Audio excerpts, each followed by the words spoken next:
You are listening to the Imperishable Seed of Christ, Understanding the Believer's Spiritual D.N.A., written by Steve Bremner, narrated by the author. Production copyright 2021, Firepress Productions. Preface.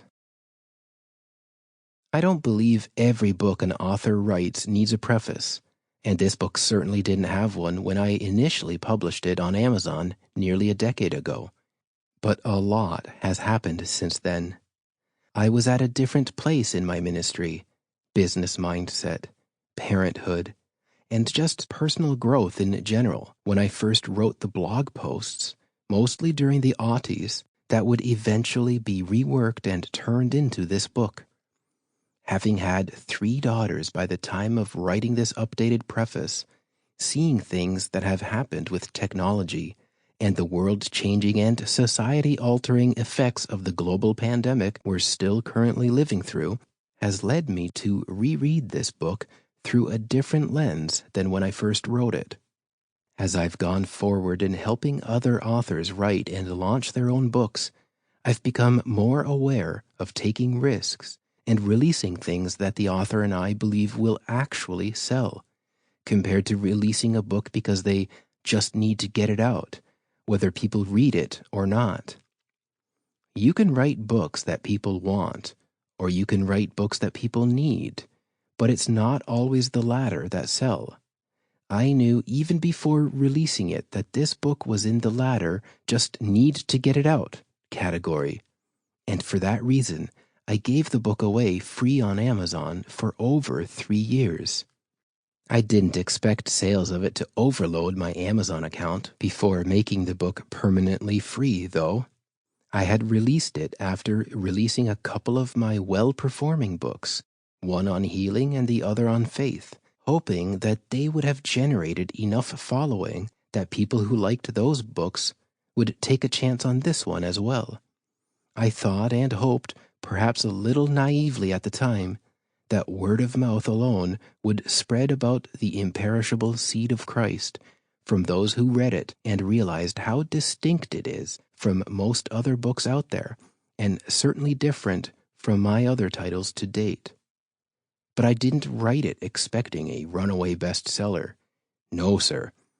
This book covers topics I know are not necessarily popular in the body of Christ, and that tend to not reach a critical mass, but that are important to the Christ follower nonetheless, for those who have ears to hear, at least. As the years have gone by, I started to regret some of the analogies I used, since the pace at which technology has been rapidly changing. I now see how some of my computer-related analogies are much less relevant now.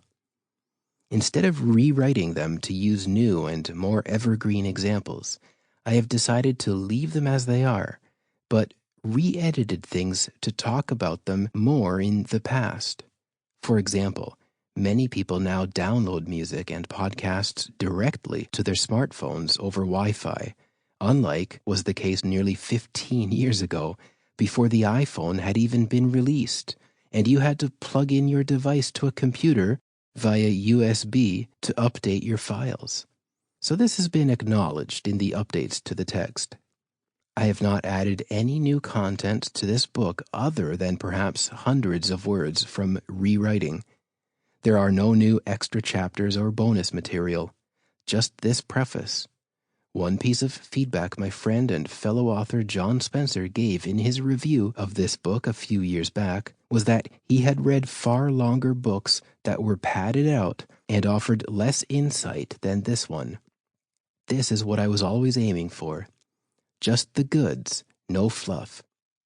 Some of the concepts in this book might require rereading and going back over a few times, which is one of the strengths the audiobook version will afford listeners. You can listen to it over and over again, if you can stand the narrator's voice and his reading style, that is, and soak in some of these truths until they are a part of your spirit. That said, I am now actively rewriting another short ebook of Sample complete. Ready to continue?